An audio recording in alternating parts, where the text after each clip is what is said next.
En esta primera sesión que tengo el gusto de moderar se denomina Novedades en Normativa Contable Nacional e Internacional.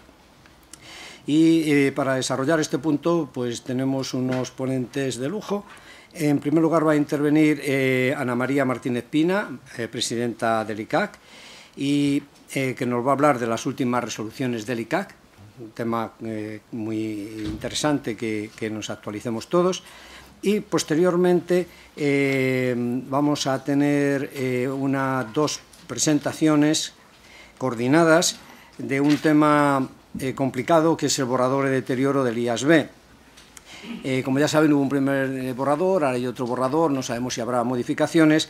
Es un tema complejo, como ha explicado la presidenta del ICAC, se trata de pasar de un modelo de pérdidas incurridas a un modelo de pérdidas esperadas, pero hay muchas maneras de hacerlo y de interpretarlo.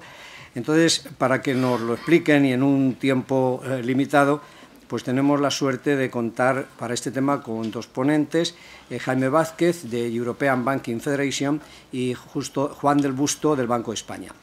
Juan del Busto estaba previsto en la sesión siguiente, pero al ser el mismo tema lo hemos pasado a esta sesión. De manera que con estas dos intervenciones pues vamos a tener un primer paso en este importante tema de novedades de normativa contable nacional e internacional.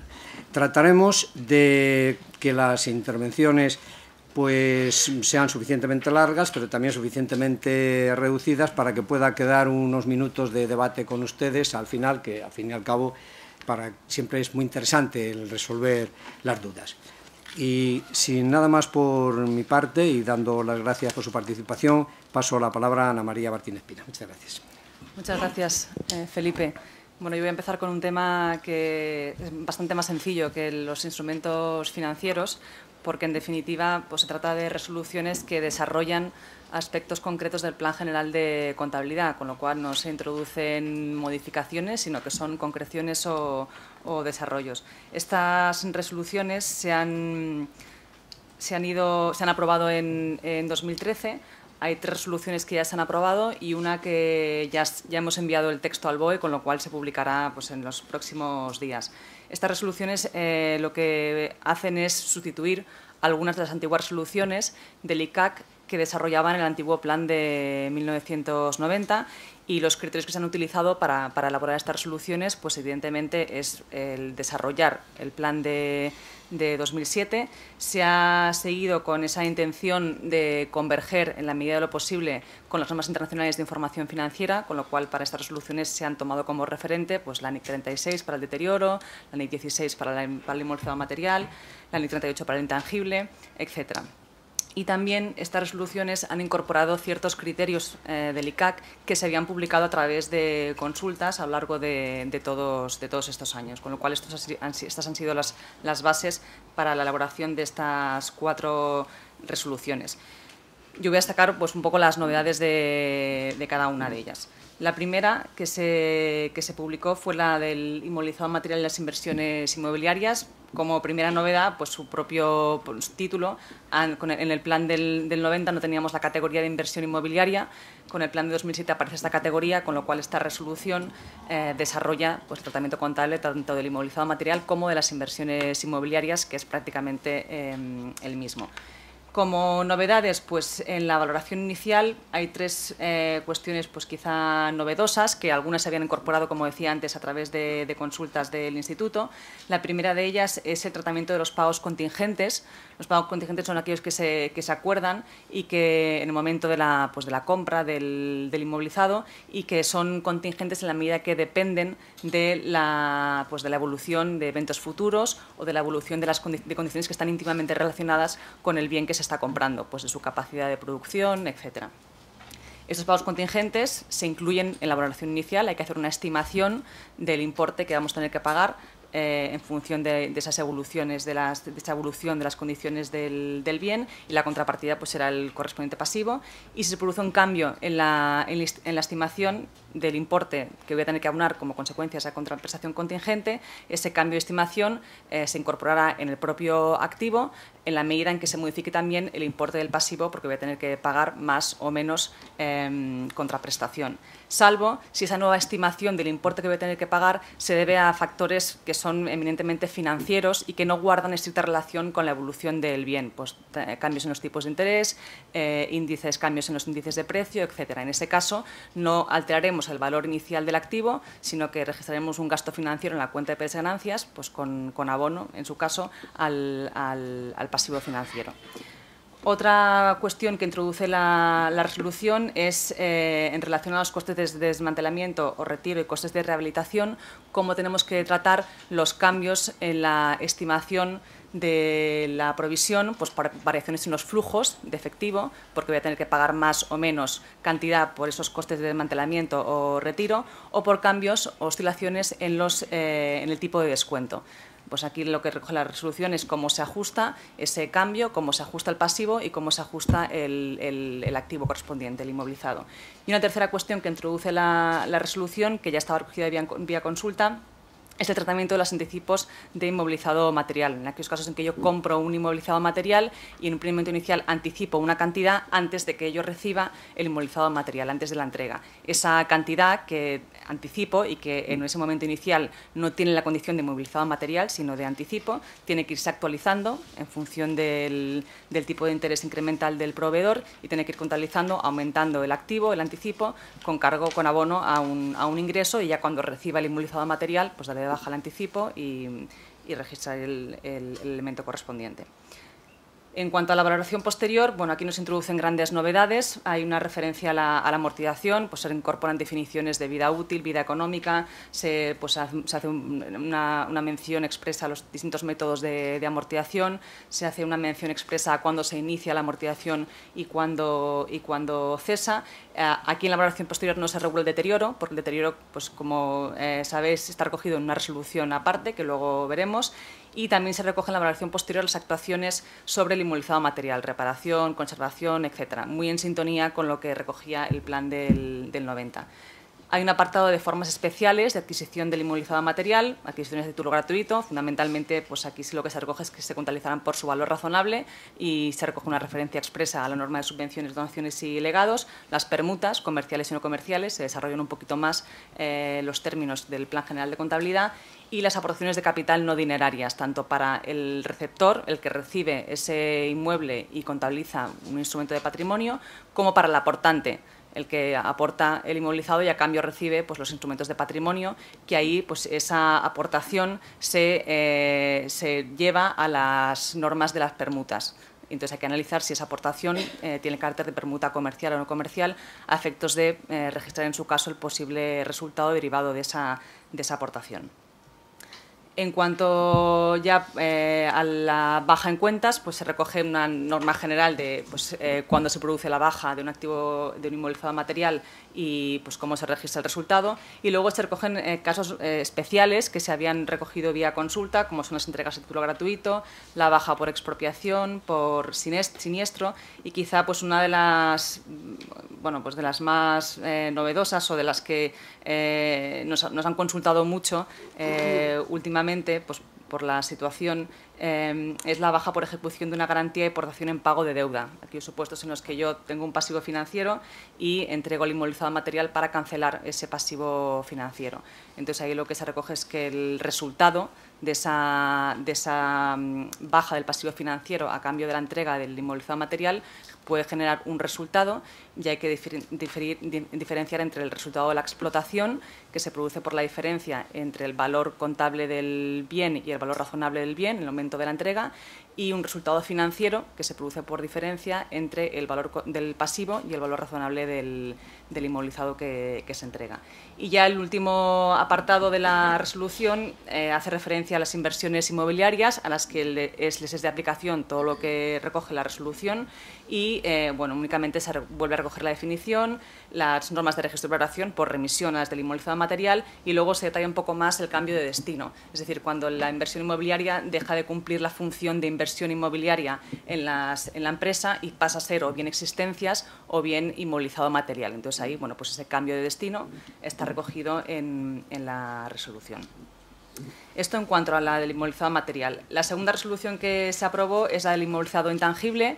Ahí, como novedad a nivel general, pues destacar que las operaciones por arrendamiento, las que antes, los antiguos derechos por arrendamiento financiero, que antes se recogían en la resolución del intangible que desarrollaba el plan del 90, ya pues no se recogen en esta resolución, en la medida en que ahora pues esa operación de arrendamiento tendrá la naturaleza de inmovilizado material o intangible en función de la naturaleza del activo que estoy arrendando. Generalmente será un activo, un inmovilizado material.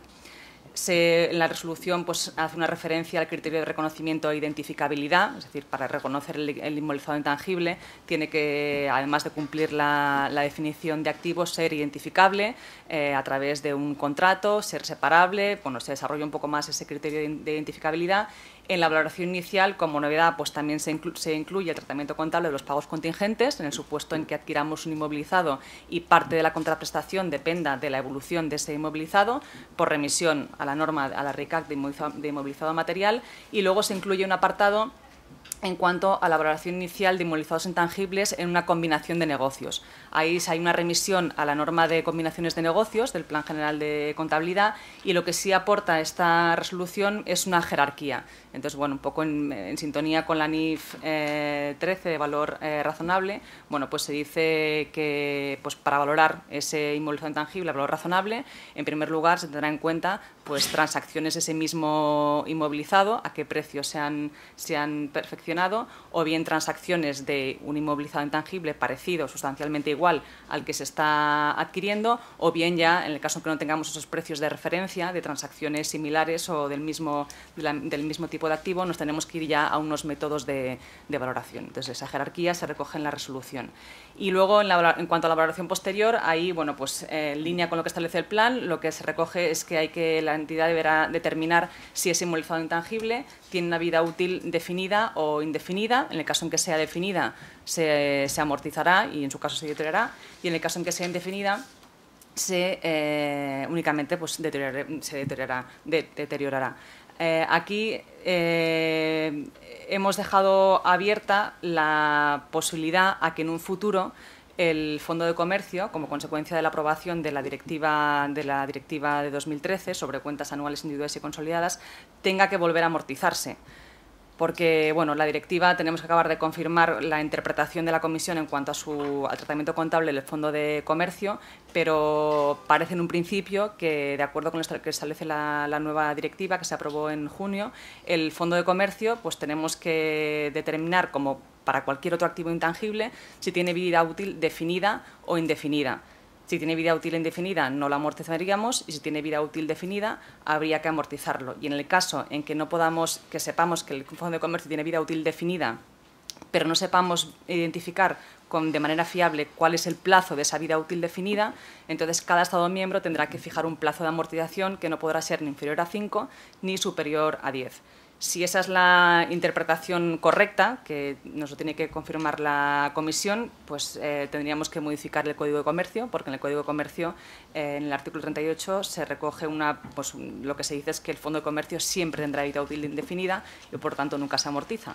Con lo cual, bueno, pues a la espera de que nos confirme la Comisión su interpretación, con esta regulación que incorpora la resolución, pues se deja abierta la posibilidad de que en un futuro el Fondo de Comercio tenga que amortizarse, en cuyo caso pues deberíamos modificar nuestro Código de Comercio. Y luego ya la resolución regula el tratamiento contable de inmovilizados intangibles específicos. Se recoge el tratamiento de los derechos de uso adquiridos a título gratuito. Aquí se incorpora la regulación que está prevista en la adaptación del plan de contabilidad a las entidades sin fines lucrativos. Con carácter general, esos derechos de uso adquiridos a título gratuito se consideran como inmovilizado intangible, pero si el plazo de cesión el plazo en el que yo tengo derecho a disfrutar de ese intangible es superior a su vida económica, pues ahí tendré que registrar el activo en función de su naturaleza, inmovilizado intangible o inmovilizado material, un poco pues, en línea con lo que está previsto para los arrendamientos financieros. Y luego, si el plazo de cesión es por un año, renovable, pero siempre a decisión del cedente. Nosotros no tenemos realmente el control del derecho de uso porque es el cedente el que decide prolongar o no esa cesión. Tenemos que contabilizar ese derecho de uso adquirido a título gratuito como un gasto e ingreso. Y luego ya pues, se recogen normas específicas para los distintos tipos de inmovilizados intangibles, pues investigación y desarrollo, propiedad industrial e intelectual. Ahí pues, se recoge tratamiento contable específico para la obra audiovisual y los fondos editoriales, que también estaba recogido vía consulta, los derechos de traspaso y bueno, pues, se incorpora, por ejemplo, la resolución el tratamiento contable de los derechos de emisión de gases de efecto invernadero, que hasta ahora estaban regulados en una resolución independiente, entonces se incorpora ahora la del intangible, porque estos derechos de gases derechos de emisión de gases de efecto invernadero se contabilizan como inmovilizado intangible cuando van a servir a la entidad, cuando la entidad los va a consumir en su actividad habitual y, sin embargo, cuando la entidad compra un derecho para luego venderlo, se contabiliza como existencias. Entonces, bueno, pues ahí en la medida en que puede ser inmovilizado cuando yo voy a utilizar esos derechos como consecuencia de mi actividad, al ser inmovilizado intangible los incluimos en la resolución. Y ya, bueno, pues se recogen otros inmovilizados que estaban recogidos en adaptaciones del plan pues, a las federaciones deportivas, a las sociedades anónimas deportivas, etcétera, en la antigua adaptación del plan a las empresas vitivinícolas. Bueno, pues se recogen esos inmovilizados pues, con un ánimo de crear un poco un texto refundido en el que se incorpore el tratamiento de todos los intangibles. La siguiente resolución que se aprobó recientemente, en septiembre de 2013, y que pues, es una resolución bastante extensa, un poco densa, la verdad, pero bueno, que incorpora sobre todo, como comentaba antes, toda la literatura contable que recoge la NIC 36. Esta resolución regula el deterioro de todo tipo de activos, tanto inmovilizados materiales como intangibles, existencias, instrumentos financieros e inversiones inmobiliarias. Por eso en las resoluciones del inmovilizado intangible y del material que acabamos de ver no hay un apartado de deterioro, porque aquí se regula todo el deterioro. Como novedad, la resolución y un poco pues, en sintonía con la NIC 36 incorpora algunas líneas generales sobre la metodología que hay que aplicar para estimar el importe recuperable de los activos, el valor en uso y el valor razonable. Entonces introduce pues, algunas técnicas de valoración un poco más detalladas, sin cerrarlas ni mucho menos, porque pues, no es, el objetivo de la contabilidad no es regular las valoraciones, pero sí a veces dar alguna guía, porque cuando hay que registrar el deterioro, pues nos han llegado muchas consultas de cómo estimo el importe recuperable, cómo estimo el valor razonable, cómo estimo los flujos de efectivo, qué tipo de interés aplico para actualizar los flujos de efectivo. Bueno, pues aquí en la resolución se dan unas pistas sobre cómo estimar los flujos, qué tipo de interés, qué tipo de descuento, tasa de descuento tengo que aplicar para calcular ese valor en uso, etcétera. También se incorpora el tratamiento contable de las subvenciones a efectos de considerar si el activo subvencionado está deteriorado. También esto se publicó vía consulta y se incorpora aquí, y ahí lo que se debatía es si cuando yo tengo un activo subvencionado, si esa subvención tengo que considerarla como un flujo de efectivo a efectos de determinar el valor en uso o el importe recuperable de ese activo. Y aquí la conclusión a la que se llega es que sí, porque, bueno, entre otras cuestiones, porque el activo, su valoración incorpora la subvención y porque además esa subvención, aunque es cierto que no es un flujo de efectivo en sentido estricto, pero sí que pues, indica que ese activo incorpora algún tipo de utilidad, tiene algún tipo de función social, que es la que justifica que se haya concedido la subvención y que hay que considerar a efectos de registrar su posible deterioro. Y luego se desarrolla bastante todo el deterioro de las unidades generadoras de efectivo, de cómo se distribuye, cómo deterioramos el fondo de comercio cuando tenemos dentro de una misma empresa varias UGEs o activos comunes. Y bueno, pues aquí se desarrolla una regulación bastante extensa sobre el deterioro de las UGEs. Hay información en memoria para cuentas individuales y cuentas consolidadas bastante extensa. pues insisto, en sintonía con la NIC 39. Y en cuanto al deterioro de activos financieros, pues aquí también la regulación es bastante extensa. Se ha intentado, pues, para simplificar o facilitar la lectura de la resolución, cuando hablamos de las distintas categorías de activos financieros, pues los que se valoran a valor razonable, a coste amortizado, a coste, introducir ejemplos de cada uno de los activos financieros que se valoran a valor razonable, a coste amortizado y a coste, para facilitar, pues, la comprensión de las normas. La verdad es que para el deterioro, pues evidentemente se ha utilizado se ha tomado como referente la circular 4/2004 del Banco de España, porque nosotros en nuestra labor de resolver consultas muchas veces, aunque no nos han llegado muchas consultas sobre el tratamiento contable de activos financieros, pero sí que pues utilizamos muchas veces como referente la circular, que incorpora normas mucho más desarrolladas. Aquí también, para introducir precisamente pues un poco el criterio de la pérdida esperada frente a la pérdida incurrida, y ya pues adelantarnos un poco pues a las futuras normas que apruebe el IASB sobre deterioro, ya pues introducimos esa idea de que pues el deterioro es inherente a cualquier cartera de activos financieros, porque está influido por los ciclos económicos. Entonces ya aquí pues nos hacemos pues ese guiño a la pérdida esperada, para que cuando se apruebe la norma pues no tengamos que modificarla. Y bueno, pues ese deterioro inherente pues a los activos financieros, a la posibilidad de calcular ese deterioro de forma global, nos permite utilizar métodos o modelos basados en fórmulas o métodos estadísticos. Y aquí, como simplicidad, para simplificar un poco el tratamiento contable de los activos financieros, sobre todo para las empresas destinatarias del plan, que no son los bancos, se recoge una regla de simplificación, y se dice que cuando estemos calculando el deterioro global de un conjunto de créditos comerciales de clientes, podremos presumir que cada año tiene que haber como mínimo un deterioro del 3% o un registro del deterioro en una cuantía igual al 3% del saldo de esos créditos comerciales. Pues para evitar, pues para dar esa facilidad a las empresas, y que no tengan que irse a modelos estadísticos o a fórmulas que tengan que elaborar ellas mismas. Además, también se recoge pues cierto tratamiento contable de los activos financieros en los casos en que hay un concurso de acreedores. Aquí, en primer lugar, desde la perspectiva del acreedor, lo que recoge la resolución es que cuando el deudor entra en concurso, el acreedor tiene que seguir registrando los ingresos financieros y, a su vez, el deterioro derivado de esa situación, de esa dificultad en la que está el deudor. En ningún caso tiene que dejar de reconocer ingresos financieros, sino que reconoce el ingreso y registra el deterioro, porque el contrato sigue ahí hasta que el crédito pues venza o se cancele. Con lo cual, para reflejar la imagen fiel de ese crédito, registramos el ingreso financiero y, a su vez, en su caso, el deterioro. Y bueno, evidentemente, pues como he comentado, no se suspende el registro contable de los intereses hasta que no se llega a un convenio y se decide pues la cancelación o el vencimiento anticipado del crédito.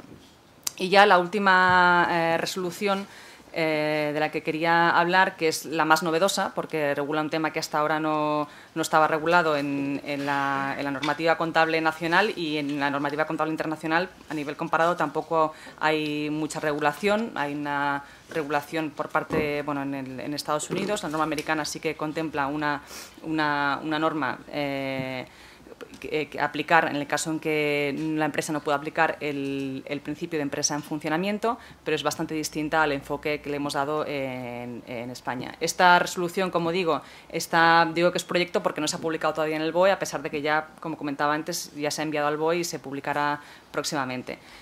La resolución lo que hace es desarrollar un principio que está recogido en el marco conceptual de la contabilidad, que es el principio de empresa en funcionamiento. Cuando el marco conceptual habla del principio de empresa en funcionamiento, dice: y reglamentariamente se desarrollará el marco de información financiera que habrá que aplicar cuando no se pueda aplicar el principio de empresa en funcionamiento. Y esto es lo que hace esta resolución: crear un marco de información financiera que tendrá que aplicar la empresa cuando no se pueda aplicar el principio de empresa en funcionamiento.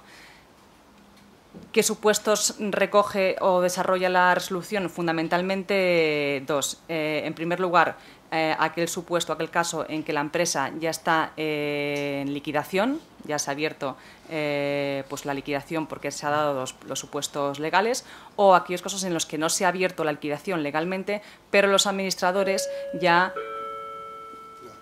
me queda un poco, ¿no? No pasa nada. Bueno, acabo rápido. Bueno, como decía, en aquellos supuestos en que...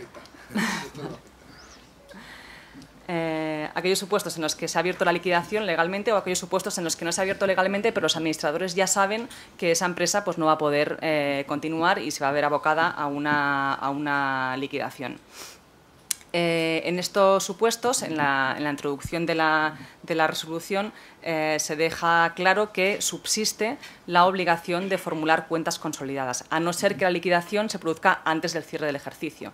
Pero si abrimos la liquidación, por ejemplo, en el mes de septiembre y a 31 de diciembre no hemos concluido el proceso de liquidación, pues tendremos que formular cuentas anuales relatando el estado en que se encuentra la liquidación y aplicando estas normas. El enfoque que se ha dado a la resolución, después de muchos debates en el grupo de trabajo, es el enfoque de conservación de la norma jurídica. Es decir, se ha partido de la base de que no se puede aplicar el principio de empresa en funcionamiento, pero el resto de principios que están recogidos en el plan sí que se pueden seguir aplicando. El principio de vengo, bueno, la valoración, ahí sí que apelamos a un valor de liquidación, pero todo el resto de principios sí que se pueden seguir aplicando en esta fase de liquidación.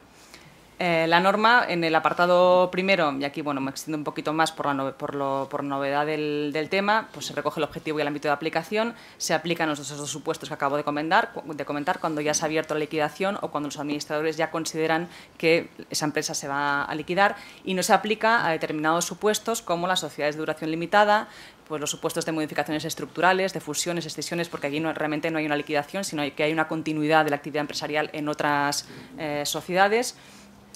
En los casos de liquidación parcial o disolución de un grupo enajenable de elementos mantenidos de elementos, en cuyo caso se aplicaría la norma de registro de valoración séptima, y las sociedades declaradas en concurso, porque las sociedades declaradas en concurso, ahí se sigue aplicando el principio de empresa en funcionamiento, pues hasta el que ya se apruebe el convenio.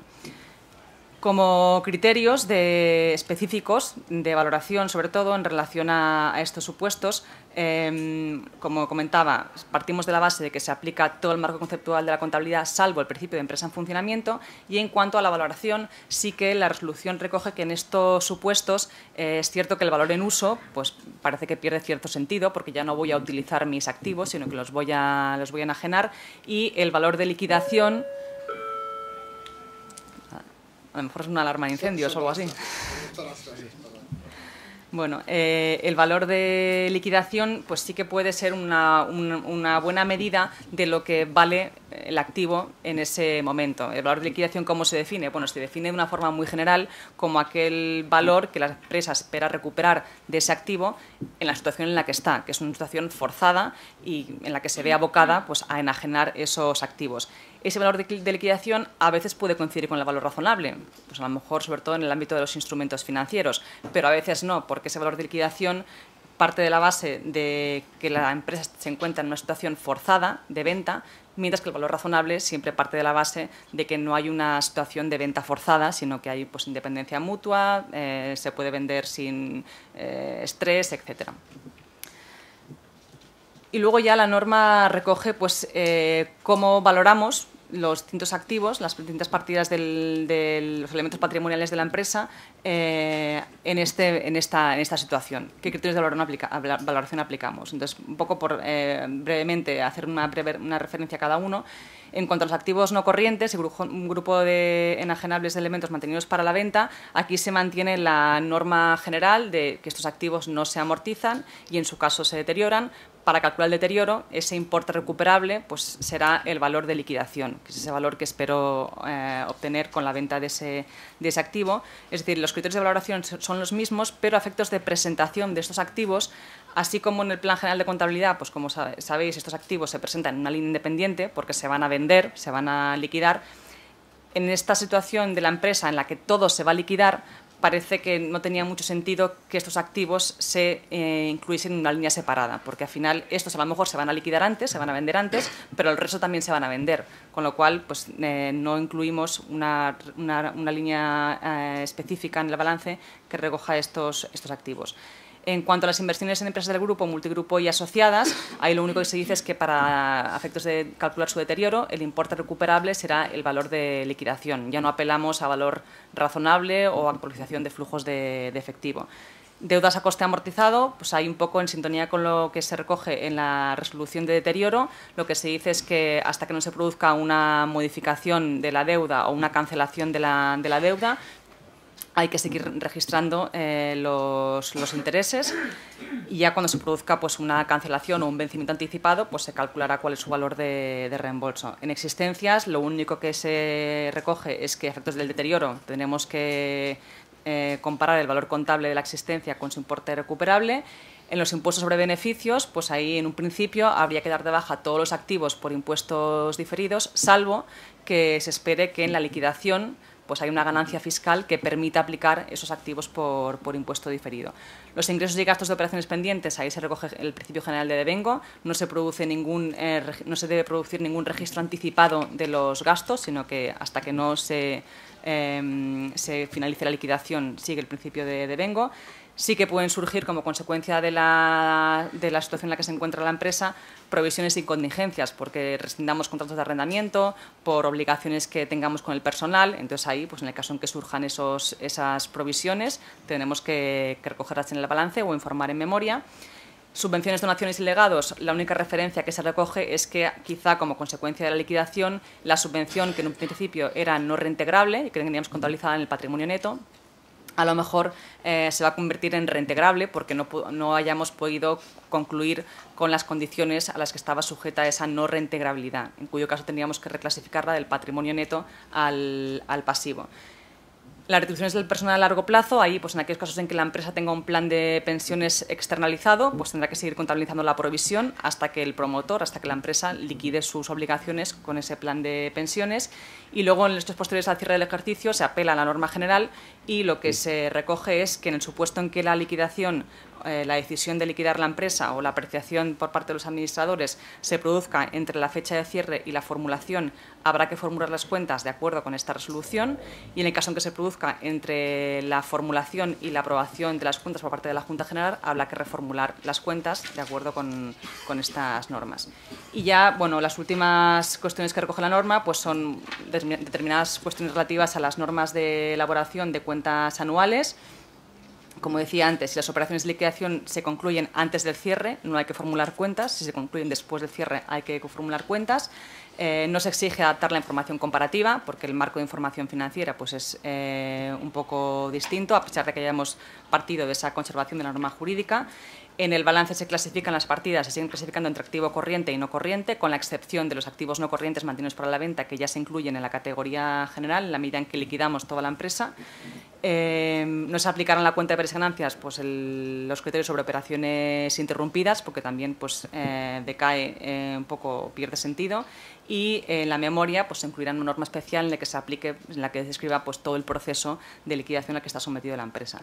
Y ya en último lugar hay unas normas para formulación de cuentas anuales consolidadas que recogen los supuestos en los que la dependiente pues, está en situación de liquidación y la dominante puede estar en situación de liquidación y las dependientes asociadas sin multigrupo no, o viceversa, o qué ocurre cuando todo el grupo está en situación de liquidación. Entonces ahí se cogen precisiones sobre la obligación de consolidar y sobre de qué criterios aplicamos cuando elaboramos esas cuentas consolidadas.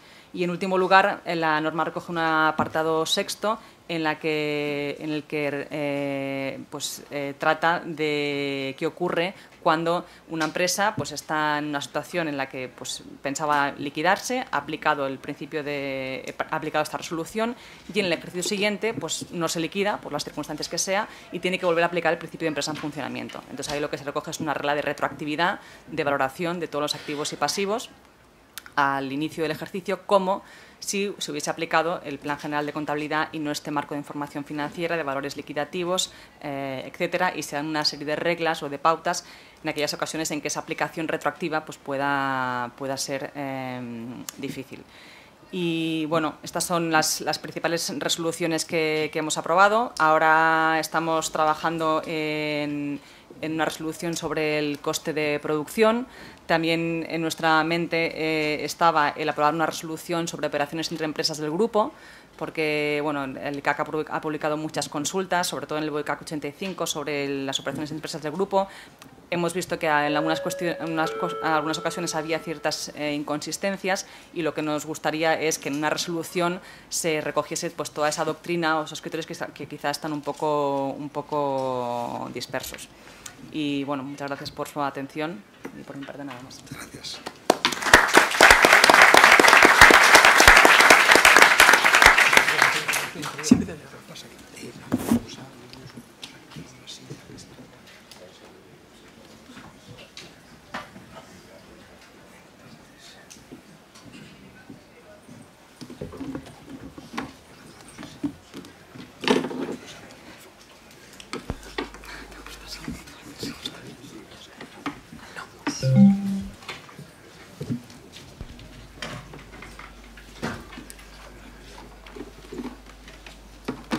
Muchas gracias.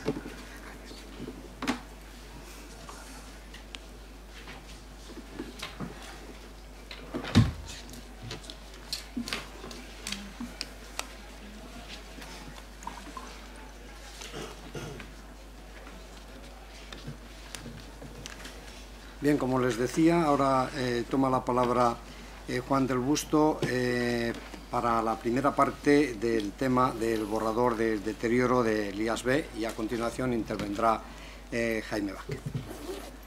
Buenos días. Lo primero, agradecer a Felipe la invitación a la jornada. Siguiendo con el temario, a mí me toca hablar del deterioro de activos financieros. Lo primero, antes de entrar en la NIF 9, sobre todo ver cuáles son las razones de modificar la norma. Parece que una de las lecciones de la crisis es que la normativa actual no ha funcionado de forma adecuada. Se dice que la NIC 39 tiene un problema porque no reconoce las pérdidas hasta que hay una evidencia de deterioro. La idea es que funciona como un umbral. Hasta que no rebasamos el umbral de la evidencia de deterioro, no reconocemos ningún importe como pérdidas. El IAS, cuando desarrolla este proyecto, tiene una especie de gráfico en este sentido. Yo creo que ayuda bastante a ver el problema.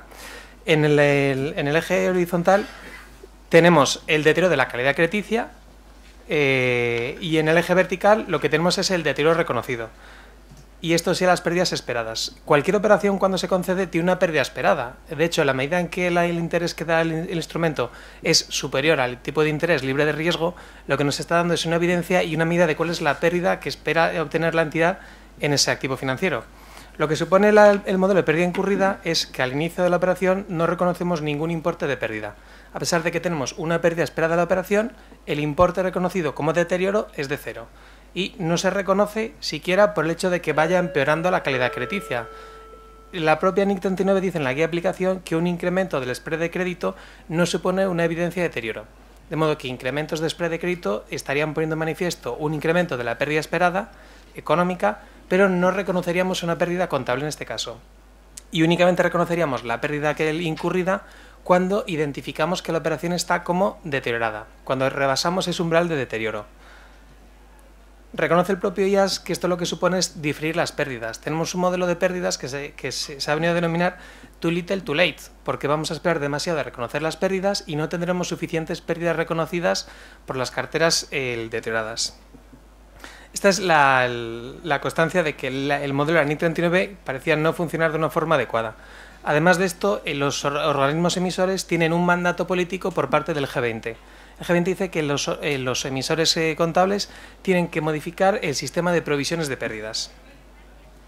Así que la historia del proyecto podemos empezar con el primer punto, las turbulencias financieras del 2008, o bueno, crisis se pueden llamar ya, y el mandato del G20. De modo que el IAS incorpora dentro de la agenda la modificación de la NIC 39. La modificación se realiza en tres partes, con el modelo de la primera fase, clasificación y reconocimiento, y la segunda del deterioro. En 2009 se publica un borrador por el IAS. Era un borrador que lo que intentaba era reconocer las pérdidas desde el primer día. El problema es que el modelo que proponía era ajustando el tipo de interés del devengo. Era un modelo que se considera que es demasiado complicado. Operativamente da muchos problemas. Por lo que este modelo se abandona y en el 2011, en las reuniones conjuntas del IAS y el FAS, ya se llega a un acuerdo de un modelo de pérdida esperada con 3 carteras crediticias. Que por el camino el FAS se ha caído y únicamente ha adoptado el modelo el IAS. En 2013 tenemos un borrador de pérdida esperada publicado por el IAS. Y simplemente en grandes líneas, ¿cómo funciona? Lo que tiene que hacer la entidad es segmentar sus carteras, o bueno, todos los activos financieros, en 3 carteras. Lo que llama la cartera 1 o performing, la cartera 2 underperforming y la 3 o non-performing. La idea que hay aquí detrás es que tienes créditos buenos, dudosos y malos directamente. Y a cada uno de ellos les va a dar un tratamiento contable diferenciado. La primera que establece es la cartera de créditos buenos. Se identifican como tal, como créditos buenos o como no dudosos, aquellos que desde la concesión de la operación no haya habido un incremento significativo del riesgo, no se hayan deteriorado significativamente. Y la principal novedad que tiene es que para estas carteras ya se le exige una pérdida de deterioro. En el modelo de NIC, hasta que no teníamos la evidencia de deterioro, no se reconocía ningún importe como pérdida. En estas carteras de créditos buenos ya van a exigir una pérdida esperada, bueno, se va a exigir el reconocimiento de pérdida como la pérdida esperada durante los próximos 12 meses. Llega el IAS a poner un ejemplo de cómo tiene que implementarse este reconocimiento de pérdida esperada. Dice este está sacado del ejemplo del exposure draft. Dice una operación de 1 millón de euros con una probabilidad de default en los próximos 12 meses del 0,5% y en caso de que se declare el default del crédito se estima que la pérdida media sería del 25%. Lo que dice el borrador es que hay que tener en cuenta esa probabilidad de default, cuál es la probabilidad de que entre en pérdida y cuál es la exposición al riesgo en caso de que entre en pérdida. De modo que, con este ejemplillo, lo que dice el IAS es que aquí se reconocerían 1.250 como pérdidas. El problema de estos ejemplos tan sencillos es que parece que la realidad también lo es. Porque cualquiera que vea el ejemplo diría, ¿por qué se quejan las entidades del modelo de pérdida esperada? Si parece bastante sencillo.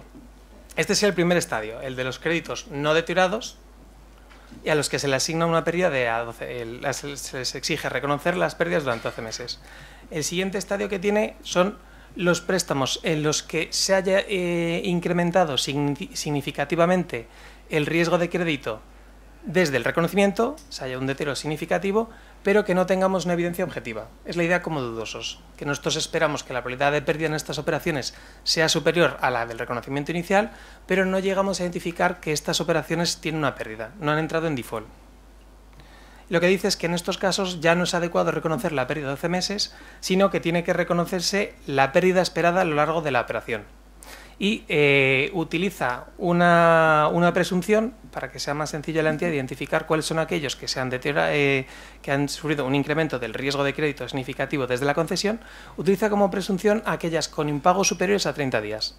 De modo que una operación que lleve morosa durante más de 30 días, la presunción es que hay dudas sobre el cobro y que debería reconocerse dentro de esta cartera. Que a pesar de no identificar como deteriorado en este momento, tenemos esa duda de que se vaya a recuperar todo el importe. Y aquí ya tendríamos que reconocer toda la pérdida esperada a lo largo del contrato. Aquí sí que es algo muy similar al modelo de la NIC 39. La metodología de cálculo es un poco diferente y permite utilizar otro tipo de interés, pero es la idea de pérdida esperada. Y la tercera de las carteras es la cartera en las que ya tenemos evidencia objetiva de deterioro. Son las operaciones que llaman el exposure draft como default. En estas operaciones se debería reconocer también toda la pérdida esperada y da otra presunción para utilizar por la entidad que se estima que entra en default, que se ha deteriorado todas aquellas operaciones que tengan unos impagos superiores a 90 días. Vale.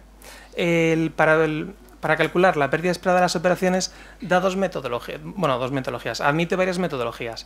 Una es la actualización de las pérdidas que espera tener la entidad, pero también admite, para que sea más sencillo el cálculo, lo que se llama exposure draft como practical experience. Simplemente es fijarse en un evento de la operación, como puede ser el impago, y se le asignan probabilidades de pérdidas en función de ese impago. Aquí, por ejemplo, lo que nos da es una matriz de provisiones en la que tenemos los diferentes préstamos ordenados por el tiempo por el impago que tienen. Aparece el actual, más de 30, más de 60 y más de 90.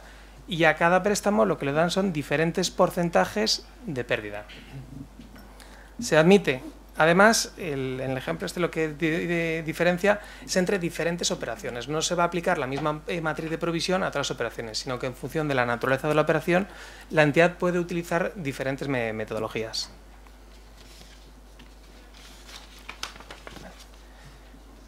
Y siguiendo, este es otro ejemplo que llega a reconocer el propio IAS. ¿Cómo se hace la transferencia entre diferentes carteras, entre el estadio 1, 2 y 3?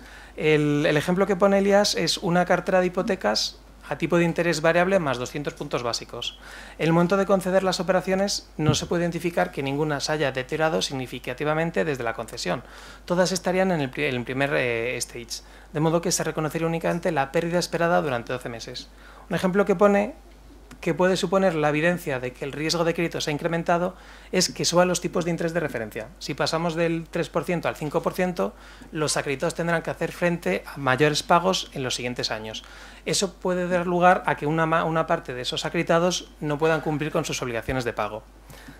De esa manera la entidad tendría que identificar parte de la cartera que se ha reconocido como el incremento de riesgo de crédito desde la concesión por una variable financiera. En este caso, que el tipo de interés de referencia pasa del 3 al 5%. Sería la segunda cartera. Y el otro ejemplo que pone es que directamente 3 acreditados impaguen, que lleven más de 90 días sin pagar. De esa manera entrarían ya en la tercera de las carteras, porque tenemos identificados cuáles son los créditos malos, cuáles son esos fallidos que no han pagado durante el 90 días. La idea es que este primer estadio o esta primera cartera no hay un incremento de riesgo de crédito y únicamente se reconocerían pérdidas durante 12 meses, las pérdidas esperadas un año, mientras que en los otros dos son operaciones que ya tienen una evidencia de que el riesgo de crédito se ha incrementado y se reconocerían las pérdidas esperadas a lo largo de la cartera. La única diferencia entre las carteras 2 y 3 en las que hay dudosos o directamente operaciones malos es el devengo de los intereses, porque admite reconocer los intereses en la segunda cartera por el importe bruto, mientras que la tercera cartera dice que los intereses tienen que hacerse por el importe neto de las correcciones. Es el modelo que recoge la NIC 39, que no se recogen intereses contractuales, sino la actualización conforme al importe que espera obtener la entidad. Y resumiendo un poco esto, el propio proyecto del IAS lo que hace es que compara el modelo NIC 39, que es la línea que habíamos visto antes, en la que no se reconoce ninguna pérdida de crédito hasta que se tiene la evidencia de deterioro, se rebasa ese umbral y lo compara con el modelo actual. En el modelo actual, al momento de conceder la operación, ya tendremos que reconocer una corrección de deterioro. Estaremos un poquillo más arriba. No reconocemos 0 como deterioro, sino que habría que reconocer al momento de conceder la operación la pérdida esperada a 12 meses. Es la primera diferencia. La segunda es que para llegar a reconocer la pérdida incurrida o la pérdida esperada en la operación, no hace falta llegar a tener una evidencia de deterioro, sino que antes, cuando hay una evidencia de que el riesgo de crédito se ha incrementado desde la operación, ya se reconocerían las pérdidas esperadas. Y desde este momento se reconocen todas las pérdidas esperadas, incluso cuando pasa la cartera 3. Una vez superpuestos los dos modelos, se ve que el modelo actual supone mayores reconocimientos de pérdidas desde el origen. Este es el modelo de IAS, que lo que supone es en la concesión pérdidas esperadas a 12 meses y permite reconocer las pérdidas antes de tener esa evidencia objetiva del deterioro.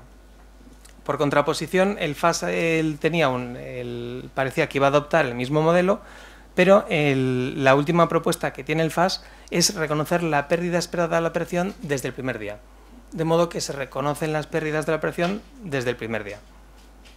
Supone adelantar las pérdidas. La crítica que tiene el IAS a este modelo es que estamos reconociendo de forma diferenciada las pérdidas esperadas en la operación al comienzo de la operación y la remuneración económica que tiene la entidad por el riesgo que asume la concesión, que se trasladará a través del spread de crédito, no lo podemos reconocer en este momento, sino que habría que ir reconociendo durante la operación. Es la queja que tiene, el argumento que tiene el IAS para no reconocer esta operación y la queja que suelen tener las entidades, que no se puede adelantar el reconocimiento de pérdidas cuando el reconocimiento de los ingresos lo estamos difiriendo al tiempo.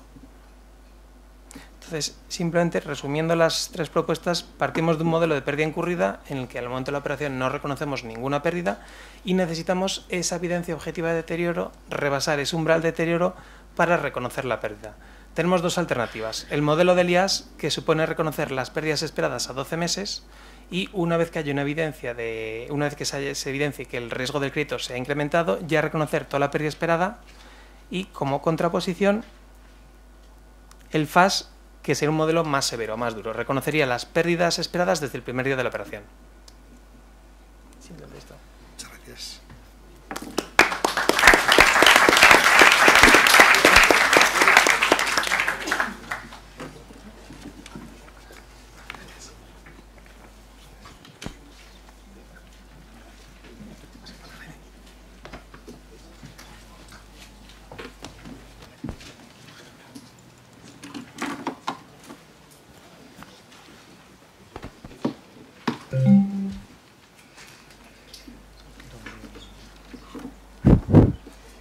Bien, pues ahora, siguiendo con el tema del borrador de deterioro del IAS-B, va a intervenir Jaime Vázquez de European Banking Federation. Perdonad un segundo.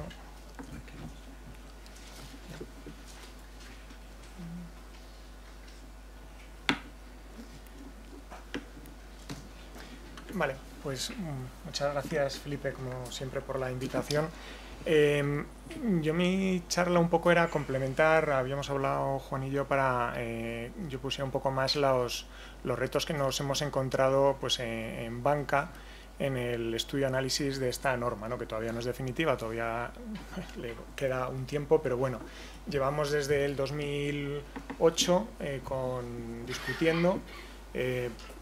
Hemos pasado por varios modelos, como comentaba Juan, el modelo que se propuso inicialmente era un poco ciencia ficción para los bancos, un modelo en el que tuvieras que desglosar el tipo de interés que cobras a tu cliente, identificando dentro de ese tipo de interés cuál era la pérdida esperada, separar esa pérdida esperada y demás. Bueno, pues un proceso que conceptualmente tiene toda la lógica, sigue siendo el modelo más coherente, pero bueno, a la hora de aplicar, pues no. Entonces, desde ahí ha ido derivando a algo que sea un poco más operacional, ¿no? De tal forma que, como pues ya se ha explicado, el modelo acaba en algo, por ahora, en algo así, con 3 estadios, 3 buckets, en los cuales, pues, en vez de como hasta ahora en distinguir los préstamos buenos de los malos, donde los malos son los de default y el resto son buenos, y esperar esa evidencia objetiva de deterioro, léase un impago de 2 o 3 meses o un mes incluso, pues ahora lo que se genera es ese bucket intermedio en el cual puedo meter todo aquello que es gris.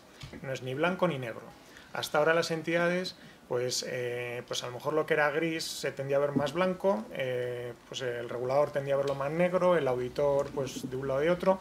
Había dudas y debate, ¿no? Ahora, sin embargo, tenemos este segundo bucket que lo que hace es, me habilita perfectamente poner ahí todo lo que es gris. Ya teóricamente y conceptualmente se reducirían mucho las discusiones entre todos los intervinientes en el proceso de elaboración de estados financieros, ¿no? ¿Qué pasa? Que bueno, pues eso más o menos es así, pero nos encontramos retos, ¿no?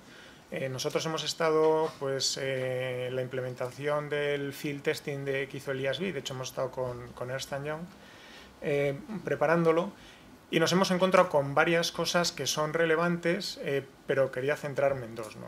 ¿Qué tipo de cosas nos hemos encontrado? Bueno, pues el análisis individual versus colectivo, ¿no?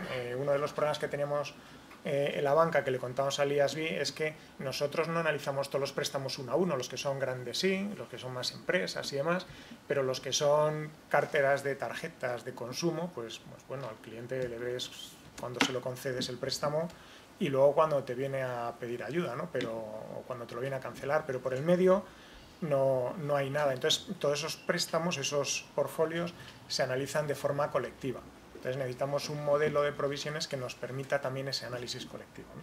Entonces, el análisis colectivo tienes que colocar los préstamos en distintos portfolios, y hacer los portfolios de una forma o de otra no es obvio o no es equivalente. Si pensáis que yo meto en el mismo portfolio todo mi negocio retail y meto mis consumos, mis hipotecas y demás, pues me puede ir muy mal el consumo y muy bien las hipotecas, y que en el conjunto no se vea que hay un deterioro.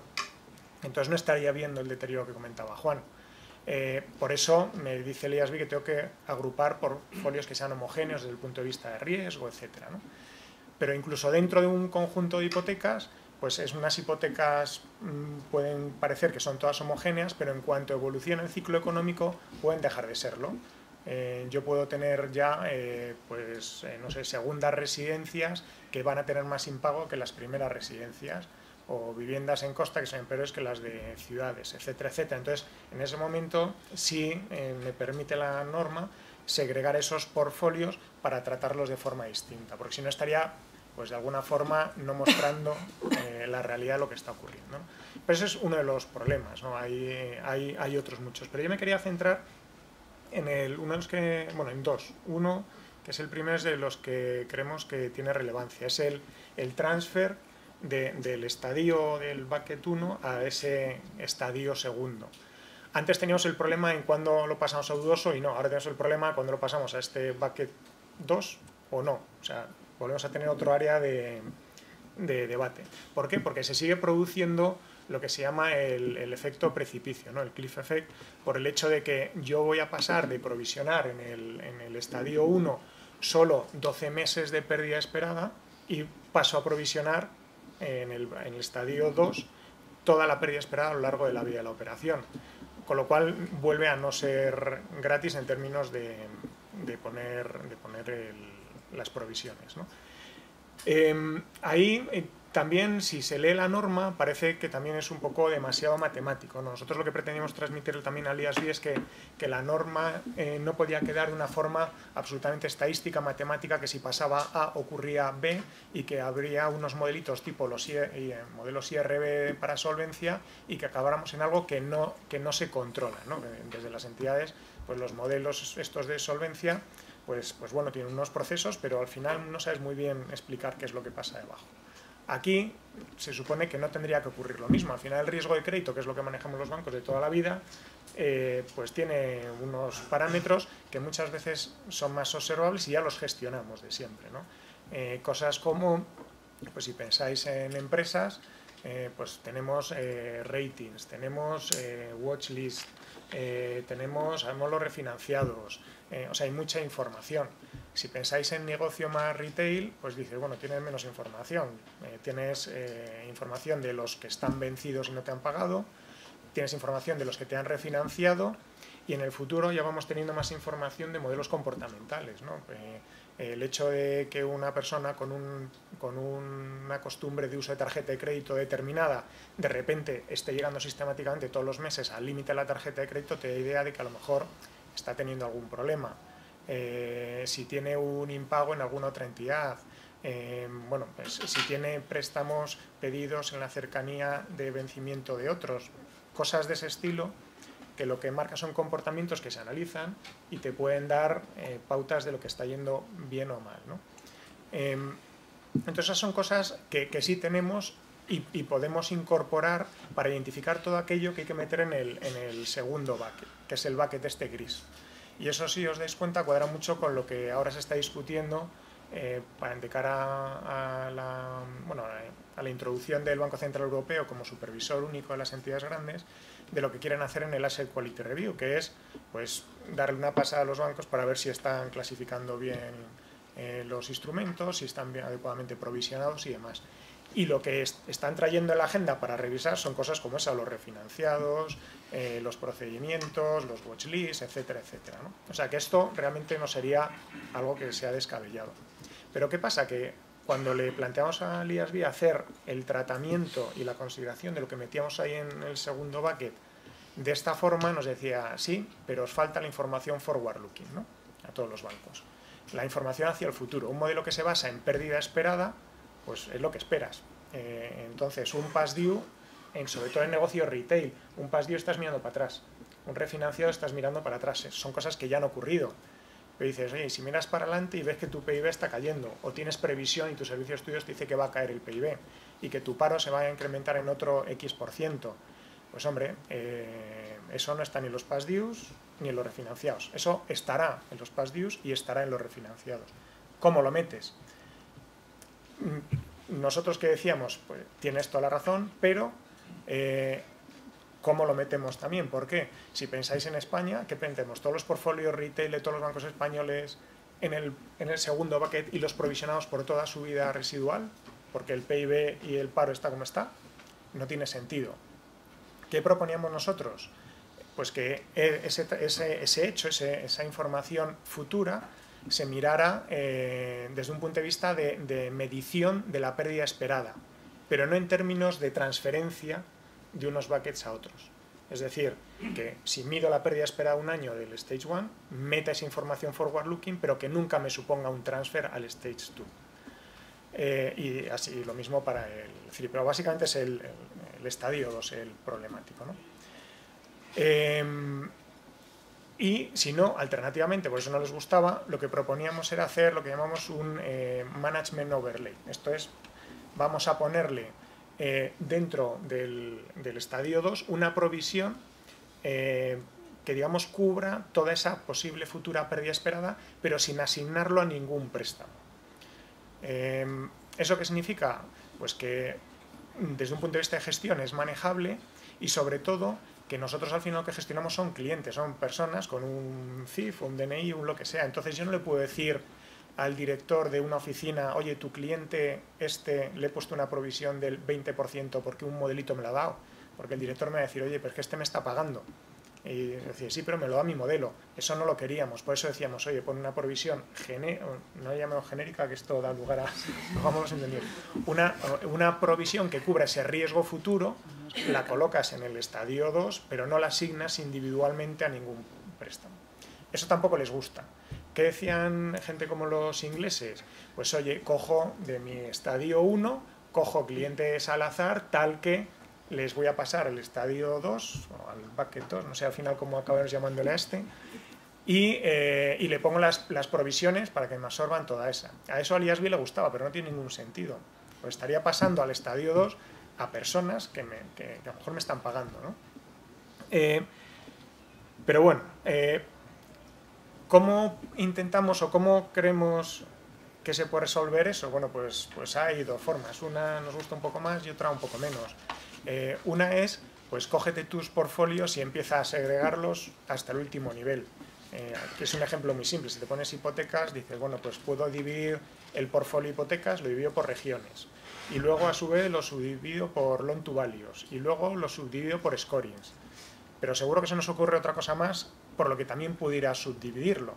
De tal forma que sí pueda identificar cuando ya tenemos algún evento futuro previsible, si decís, oye, me va a incrementar, me van a caer los precios de la vivienda. Joder, pues yo ya sé los loan to values cómo van a evolucionar, sé quién tiene el loan to value más ajustado y además si tengo la información de cuál es el ratio entre ingresos del cliente y la letra, y sé lo que va a caer el loan to value y sé lo que van a subir los tipos de interés, pues ya me puedo hacer una idea de quién va a cascar, ¿no? Pero claro, eso requiere unos sistemas que son, bueno, pues que habrá que desarrollar. Pero bueno, haciendo ese tipo de análisis se puede llegar a algo que sea lógico, ¿no? ¿Qué pasa? Que yo en mis sistemas, otra vez, yo puedo meter la información que se me ocurre en un primer momento. Imaginaos que metemos esta información. Y ahora resulta que el problema es, yo qué sé, si las casas blancas impagan más que las negras, pues aquí no tengo el color de las casas, ¿no? Entonces, meterlo en el sistema me supone otra vez, pues uno a uno, repasarme todos mis portfolios y llegar a tener esa información. Vamos, que lo que quiero decir es que desde el primer momento no puedo prever todo lo que puede pasar en el futuro para poner mi sistema de tal forma que me den cualquier tipo de información. ¿Cuál es el otro enfoque? Más top-down, pues lo que os decía, más se lo asigno un porcentaje de préstamos y a correr. Pero esto, no sé si es auditable, supongo que no, y el método estadístico para hacerlo, pues alguien se lo tendrá que inventar, pero no es, vamos, no nos parece el más adecuado. Entonces, a ver cómo evoluciona, porque pues realmente nos supone un problema, nos supone que... Bueno, pues que algo tendremos que hacer. Seguro que luego llegamos a un entendimiento. Lo que sí es verdad es que esta explicación, por ejemplo, la que he dicho del bottom-up, es una explicación que se entiende muy bien. Al final, yo creo que la intención siempre del IASB es, oye, tú tienes tu información, tú gestionas riesgo desde hace cientos de años y sabes los problemas que tienes. Lo que pasa es que muchas veces la información de riesgos no se lee con la contable.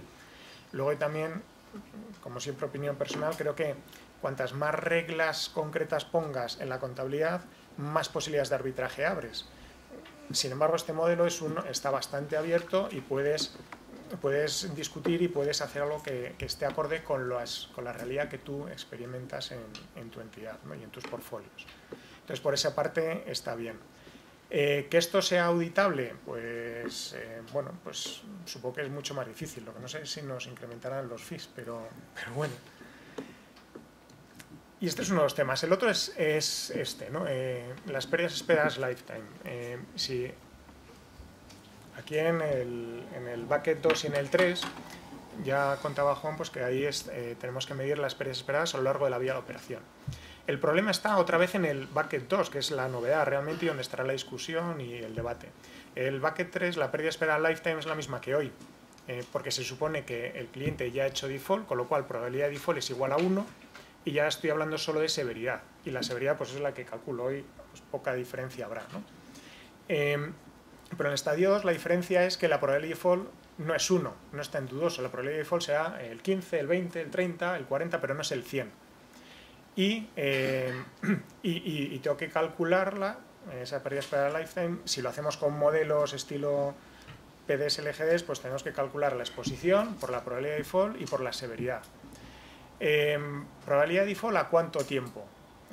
¿A toda la vida contractual, que parece un poco extraño, o pongo la probabilidad de default solo en el plazo que espero que se me produzca la pérdida? Dicho de otra forma, si hay un cliente que le he refinanciado y le da un plazo de carencia de 3 años y al préstamo le quedan otros 30, joder, pues si le he refinanciado y al cabo de 3 años me sigue pagando y todavía hay un año más y me sigue pagando, pues a lo mejor si después de esos 4 años hace default, ya no es por consecuencia de la situación actual, será por una futura, pero no la actual. Entonces a lo mejor tengo que recortar el alcance temporal de mi probabilidad de default a esos 4 años. Si pensáis en una empresa que no está refinanciada pero que creemos que está mal y la hemos metido en el watchlist, pues a lo mejor tienes que coger un plazo de 2 años. Una empresa que yo creo que está mal y en 2 años sigue viva, es que no estaba mal, me habré confundido en mi watchlist, etcétera, etcétera. O sea que hay que aplicar ahí otra vez pues sentido común, discusión y demás, que cada vez que hablamos de discusión hablamos de que cada uno opinará una cosa, ¿no? Entonces es un modelo que no es obvio. Y luego también uniendo con lo que es el propio cálculo de la pérdida esperada lifetime, también siempre tenemos el problema de lo que son las medias de ciclo y los parámetros que son más point in time, en un momento del tiempo, ¿no?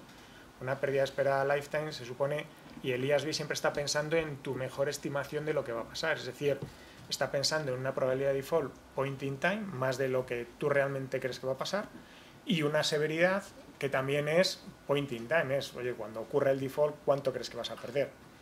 La realidad es que más allá de, no sé, si habrá gente aquí de riesgos, pero más allá de, no sé, 1 año, 2 años, 3 años, lo que pasa en el futuro te lo estás inventando. Tu mejor estimación incluso es la media de ciclo. A lo mejor no para los 2 primeros años, pero sí para el resto. Entonces, modelos de reversión al ciclo, a la media de ciclo, pues se tienen que usar. Pero otra vez hay discusiones. Hago la reversión en 1 año, en 2, en 3, la media de ciclo es suficiente o no. Y en todo caso, no pensemos, que yo creo que es uno de los errores que más se cometen, es que cuando estamos hablando de pérdidas esperadas aquí en contabilidad, se parecen a las de solvencia, porque no se parecen. Entonces, hay muchas veces que en discusiones con gente a lo mejor que no está tan metida, dice, bueno, pues la pérdida esperada sea la misma que tú tienes en Basilea, con lo cual la solvencia la tienes para la pérdida inesperada, perfecto, y la pérdida esperada es tu provisión. La respuesta es no, porque Basilea mide otra cosa. Basilea está midiendo un horizonte temporal de 1 año, está tomando probabilidades de default, medidas de ciclo, está tomando severidades de los peores momentos de los ciclos históricos y están hablando de 1 año. Yo, para convertir esos parámetros en algo que yo pueda medio usar para provisiones, tengo que hacerle todos los cambios, pasarlo las probabilidades de default a point in time, inventarme una reversión a ciclo, las severidades tengo que pasarlas a point in time o más, medias de ciclo incluso para hacer los cálculos, los tipos de interés que hay dentro tengo que cambiarlos, por eso trae las dificultades que no hemos comentado, pero el tipo de interés de actualización que mencionaba Juan, a ver cómo lo meto en un modelo que se basa en probabilidades de default y LGDs, Las LGDs tienen un tipo de interés implícito que se refiere al mercado, pero no al tipo de interés original, que recemos para que esté entre el tipo libre de riesgo y el tipo de interés efectivo, que es el que me permite el IASB. O sea, hay muchos problemas dentro que, aunque partamos de algo que es lógico, luego lo que es la implementación va a ser difícil, ¿no? Y por eso, básicamente, lo que pedimos los bancos es un periodo de implementación, siempre decimos 2-3 años, ¿no? Si nos dan 6 meses y si no nos cierra la licencia, seguro que lo hacemos, pero lo que pedimos es algo lógico para poder implementarlo, ¿no? Y entonces en esas estamos. Todo eso suponiendo, que es el último punto que mencionaba Juan, que no cambiemos dentro de 2 meses porque el IASB tiene muchísima presión para converger con Estados Unidos. Lo que nos ha dicho el IASB en principio es que ellos van a seguir para adelante y que van a cerrar el proyecto antes de fin de año. Pero por otro lado, también la información que tenemos es que tiene muchísima presión para llegar a algo conjunto. Y al FASB, desde luego, no le gusta nada el modelo del IASB, ni a nosotros el del FASB, porque no nos parece ni conceptual ni nada que se le parezca, ¿no? Que a lo mejor eso es objeto de otra discusión. Así que eso era un poco los puntos que... Muchísimas gracias.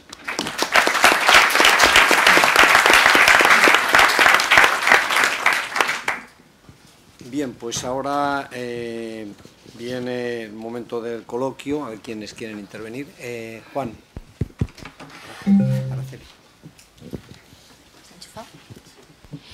Bueno, buenos días. Mi pregunta es para Ana Martínez Pina, porque ha dicho 2 aspectos, no conocía yo las resoluciones, que me han llamado especialmente la atención.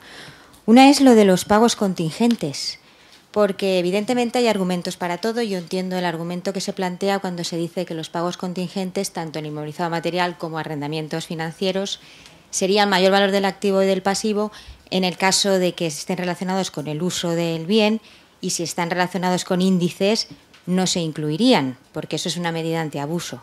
Sin embargo, es totalmente lo opuesto a lo que plantea el borrador de normas de arrendamientos del IASB, que considera lo opuesto totalmente. O sea, los de que están relacionados con el uso no se considera mayor valor del activo y del pasivo, mientras que son los relacionados con índices los que se considera mayor valor de activo y de pasivo. Si al final ese borrador acaba convirtiéndose en norma, la incompatibilidad total de las cuentas individuales de nuestras empresas con las consolidadas va a ser como esquizofrénica, porque tienen que rehacer para presentarlo según las NIF con el criterio totalmente opuesto, el valor del activo y del pasivo de los inmovilizados, sobre todo los de arrendamiento financiero concretamente. Entonces, no sé, aunque insisto en que entiendo el argumento, no sé cómo se va a poder solventar eso. Y mi segunda pregunta está relacionada con el deterioro. Se ha planteado una resolución del deterioro que incluye pérdidas esperadas, al relacionarlos con el ciclo, e incluso puede incluir pérdidas no esperadas, porque ese porcentaje del 3% en algunos casos puede estar incluyendo pérdidas no esperadas, incluso para carteras concretas. En este caso, esto es totalmente incompatible con lo que dice el Plan General de Contabilidad, que son pérdidas incurridas. Entonces, que una resolución sea incompatible con lo que dice el plan, no sé hasta qué punto puede suponer un problema. Bueno, en cuanto a la cuestión que planteaba sobre los pagos contingentes, el IASB también está ahora elaborando un proyecto de FRIC, parece, sobre estos pagos contingentes cuando se adquieren inmovilizados. Y en los comentarios al borrador de arrendamiento se ha puesto de manifiesto por varios interesados que hay una incongruencia entre el trato de los pagos contingentes en la norma en el borrador de arrendamientos y el trato de los pagos contingentes en esta propuesta de IFRIC. Y lo van a solucionar porque, como tú muy bien apuntas, Araceli, o sea, es contrario. Entonces, bueno, en la medida en que a nosotros nos parecía mucho más lógico el trato que se da en el borrador de IFRIC sobre pagos contingentes que el que se da en arrendamientos, y por eso lo incorporamos, esperando que en la norma de arrendamientos pues vaya a la IFRIC. Y luego, en cuanto al deterioro, bueno, nosotros incorporamos el porcentaje del 3% como regla de simplificación. Y bueno, esa incoherencia con el Plan General de Contabilidad, pues tampoco creo que sea tal. Todo es interpretable y yo creo que se le puede dar una vuelta. También pues la circular de 4/2004 parece que incorporó de forma muy adelantada un poco la pérdida esperada, ¿no? y las NIF han tardado más, con lo cual yo creo que al final muchas cuestiones son interpretables. Yo creo que es un tema complejo, el tema este deterioro. Entonces, está claro que el método de pérdidas incurridas no ha funcionado y que es bueno pasar a pérdidas esperadas. Pero el método de pérdidas esperadas debe ser pérdidas esperadas con hechos acaecidos. Yo cuando oigo hablar de ciclo, este sería pérdidas inesperadas.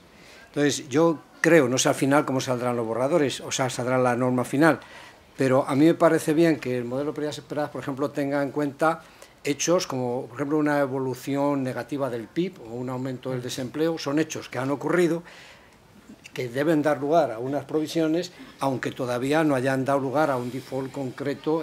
Tal.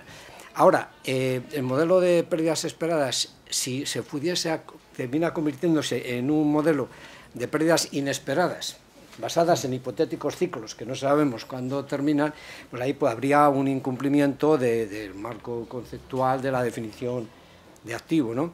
De todas formas, salvo ese 3%, que creo que sería un pecado venial, en las demás cuestiones que se han comentado, me parece que no, que se llega al método de pérdidas esperadas aplicando elementos individuales y aplicando elementos colectivos como PIB, paro, pero no adivinando el futuro, entiendo, claro, porque adivinando el futuro incumpliríamos la norma. Y termino, lo que sí que veo que se parece incuestionable es que para el deterioro va a ser necesario algo que algunos hemos venido proponiendo hace mucho tiempo, que es separar el riesgo de mercado y el riesgo de crédito, porque el riesgo de crédito va a haber que medirlo por carteras, mientras que el riesgo de mercado puede ser algo más individual, ¿no? Perdón, ¿sí vas a decir? No, solo comentaba que efectivamente la información en prospectiva, más forward-looking, es la que esperase razonablemente en el corto plazo. No estamos hablando de... Pero basado en hechos actuales. Sí, sí, basado en tu conocimiento actual.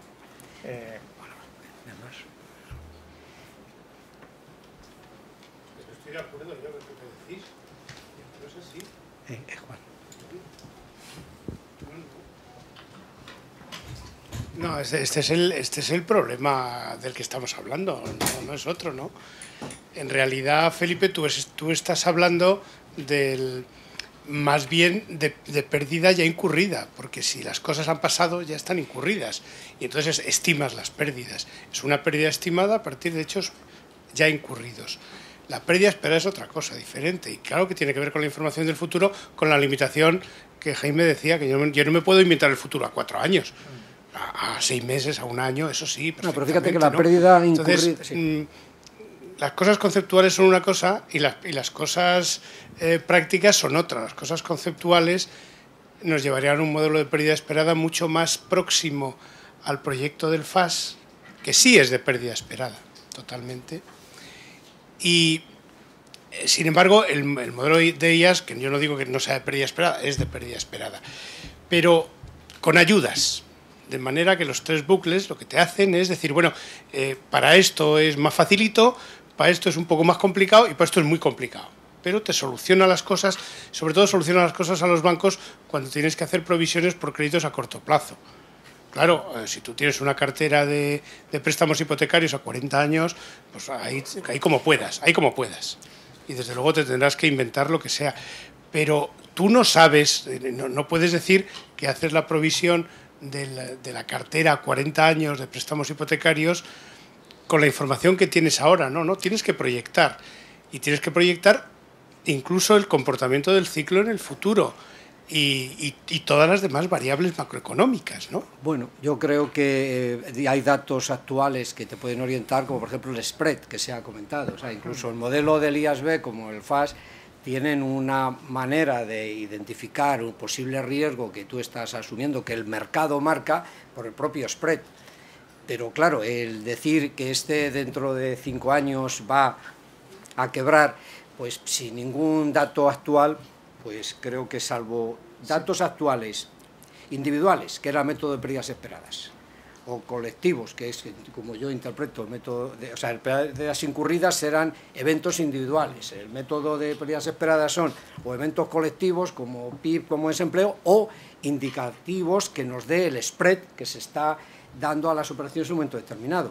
Pero más allá, el incluir, adivinar longitudes de ciclo y tal, yo me parece que nos saldríamos del modelo. No, yo creo que precisamente es por eso también hay dificultad en donde pones la línea, ¿no? Pero como tú dices, efectivamente, si sabes que los tipos de interés o tienes tu expectativa de que van a subir en el próximo año, pues sabes que vas a tener no solo un spread, sino vas a tener clientes que estén más ajustados. Entonces, de alguna forma tienes que ponerlo. O sea, el tema es, no tenemos la bola de cristal. Si tuviéramos, incluso teniendo la bola de cristal, si supiéramos cuándo va a un cliente a entrar en default, imaginemos que sabemos perfectamente que entra dentro de 7 años en default. Eso sí, ¿cuándo le provisiono? ¿Le provisiono desde hoy ya? ¿O le provisiono desde que...? Entonces, esa discusión se tiene, y por eso yo creo que esto es un tema que va a haber mucha discusión. Un spread, a lo mejor los spreads pueden subir y se multiplican por 3, pero yo tengo mis clientes que pueden pagarlo, entonces tampoco hay problema por el spread. Habrá otros que no puedan pagarlo, entonces sí tiene un problema. Entonces volvemos al análisis, a irte al análisis más fino. Habrá otros negociados en los que el spread no sea un problema, porque se puede refinanciar.